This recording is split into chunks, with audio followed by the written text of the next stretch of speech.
L'une des plus grandes angoisses quand on lance ou qu'on dirige une entreprise, c'est cette question qui revient tout le temps. Est-ce qu'on va manquer d'argent?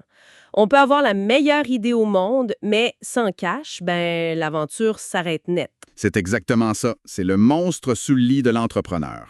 Complètement.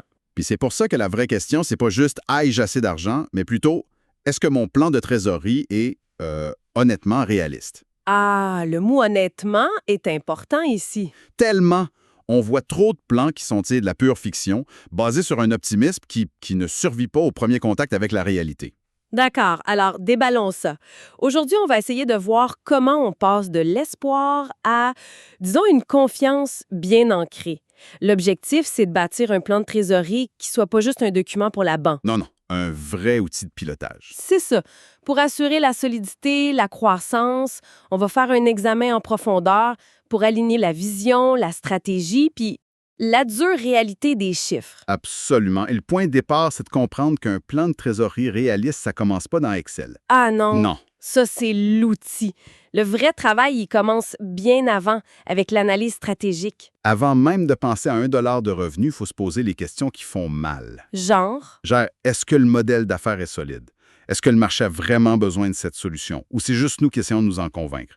Qui sont les compétiteurs? Puis surtout, comment est-ce qu'on se différencie concrètement? c'est la base. Pas de vente, pas d'entreprise. Fait que comment on fait pour prévoir des ventes de façon réaliste sans juste lancer un chiffre en l'air? Mais pour que les prévisions soient crédibles, elles doivent s'appuyer sur une compréhension chirurgicale du client. C'est pas de la magie, c'est de la qualification rigoureuse. OK. Il faut pouvoir répondre à 4 questions très précises. La première, c'est le besoin.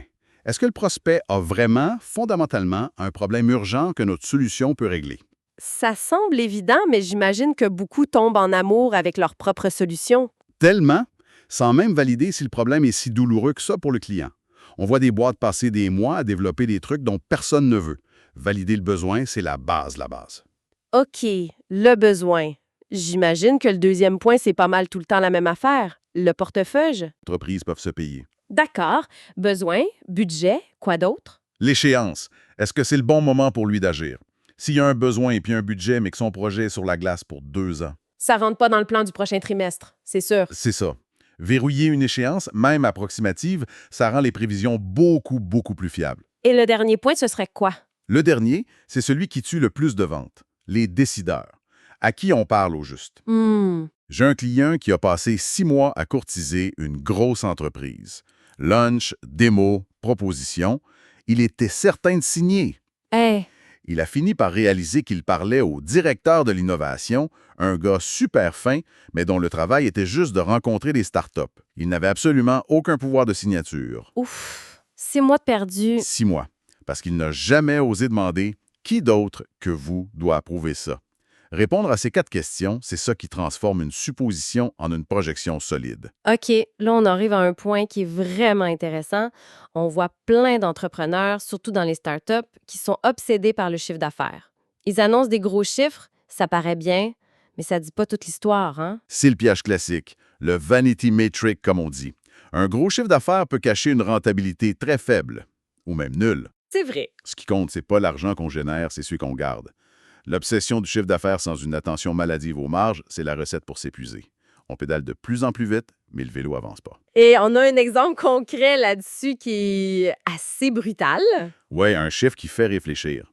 Pour beaucoup d'entreprises de services, il faut générer parfois plus de 6 000 ou 7 000 $ de chiffre d'affaires par mois, juste pour se verser un salaire net de 2 000 $. Attends une minute. Tu dis qu'il faut faire 7000 piastres de vente pour espérer se mettre 2000 dans ses poches. C'est une moyenne réaliste, oui. Ça n'a pas d'allure. Quand on entend ça, on comprend soudainement pourquoi tant d'entrepreneurs sont brûlés. Le ratio est fou. Exactement. Entre les taxes, les charges sociales, les impôts, les frais de fonctionnement, les logiciels, les assurances, l'argent fond à une vitesse hallucinante. Wow. C'est pour ça que de fixer des prix trop bas au départ, avec des marges trop faibles, c'est souvent l'erreur la plus dure à corriger plus tard. On devient prisonnier d'un modèle qui marche juste pas. Donc, on brasse de l'air essentiellement. Puis j'imagine que le problème vient pas juste des marges, mais de l'autre côté de l'équation, les dépenses. Comment on gère ça intelligemment?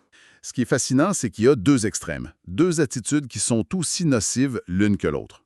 La première, c'est le mode survie permanent. Dépenser le strict minimum. Ce qui peut sembler prudent. Ça peut, mais ça freine la croissance. Ne pas investir dans le marketing, dans les bons outils, par peur de dépenser, c'est souvent se priver d'oxygène. Je comprends. Mais pour une start-up qui a, mettons, 3 mois de cash devant elle, ce conseil-là, dépenser pour grandir, ça sonne un peu dangereux, non? Excellente question. Et c'est là qu'on tombe dans l'autre extrême à éviter. Penser que l'argent appelle l'argent et dépenser sans compter. Ah oui, le fameux fake it till you make it. Exact. La clé, c'est ni l'avarice, ni de jeter l'argent par les fenêtres. C'est une gestion stratégique des dépenses. Chaque sortie d'argent doit être une décision réfléchie avec un retour sur investissement attendu. On se demande pas est-ce que je peux me le payer, mais plutôt Est-ce que cette dépense me rapproche de mes objectifs? L'intelligence financière, c'est pas juste savoir comment gagner de l'argent, c'est surtout savoir comment éviter d'en perdre inutilement. surveiller sur notre tableau de bord pour savoir si l'entreprise est en bonne santé. Il y a une tonne de métriques, mais pour moi, il y en a 4 qui sont vraiment fondamentales. La première, la plus évidente, c'est le chiffre d'affaires. Ça mesure le volume d'activité. Mais attends, on vient de passer 5 minutes à dire que le chiffre d'affaires, c'est un piège. Exactement. C'est pour ça qu'il ne faut pas le regarder tout seul. C'est un indicateur de volume, pas de santé. OK. C'est là que le deuxième indicateur entre en jeu, et c'est mon préféré, le résultat d'exploitation. Lui, il est brutalement honnête. Qu'est-ce qu'il nous dit, lui? Il répond à la question clé. Est-ce que l'activité principale de l'entreprise, son cœur de métier, crée de la richesse? Si on enlève tous les artifices financiers, est-ce que la machine fabrique de l'argent ou en brûle? C'est le vrai test de la viabilité du modèle. OK, donc, chiffre d'affaires, c'est le score brut. Résultat d'exploitation, c'est le profit que l'entreprise fait vraiment avec son travail de tous les jours. J'imagine que le troisième, c'est le cash. T'as tout compris. Le troisième, c'est la trésorerie, le cash. C'est le nerf de la guerre. Avoir du cash permet de continuer de se développer, de payer les dettes. Mais le chiffre seul suffit pas, j'imagine. Non. Il est crucial de savoir d'où vient ce cash. Est-ce qu'il vient de l'exploitation? Ça, c'est le scénario idéal. Ou est-ce qu'il vient de nouveaux investisseurs ou de nouveaux prêts? Ce qui peut masquer des problèmes de rentabilité. Très clair. La qualité du cash, pas juste la quantité. Et le dernier pilier? Le quatrième, c'est le niveau d'endettement. Ça mesure la solvabilité, donc la capacité de l'entreprise à rembourser ses dettes à long terme. Idéalement, les capitaux propres devraient couvrir toutes les dettes. Ça donne une excellente idée de la solidité de la structure. Avoir un bon plan et les bons indicateurs, c'est une chose. Mais une super stratégie qui reste sur une tablette, ça sert à rien. Comment on s'assure que le plan se concrétise? C'est le point le plus important et souvent le plus négligé. Une stratégie moyenne, bien exécutée, va toujours battre une stratégie brillante qui n'est pas exécutée. Le secret, c'est de briser les grands objectifs en petites actions. C'est le problème des plans annuels, non? C'est trop loin. C'est exactement ça. On se dit toujours « j'ai le temps ». C'est là que l'idée des cycles courts, comme la planification sur 12 semaines, devient super puissante. Explique un peu.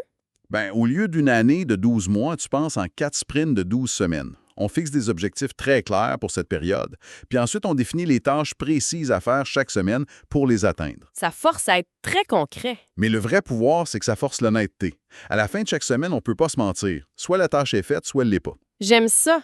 Fini la zone grise du j'y travaille. C'est ça. On apprend à penser sur papier.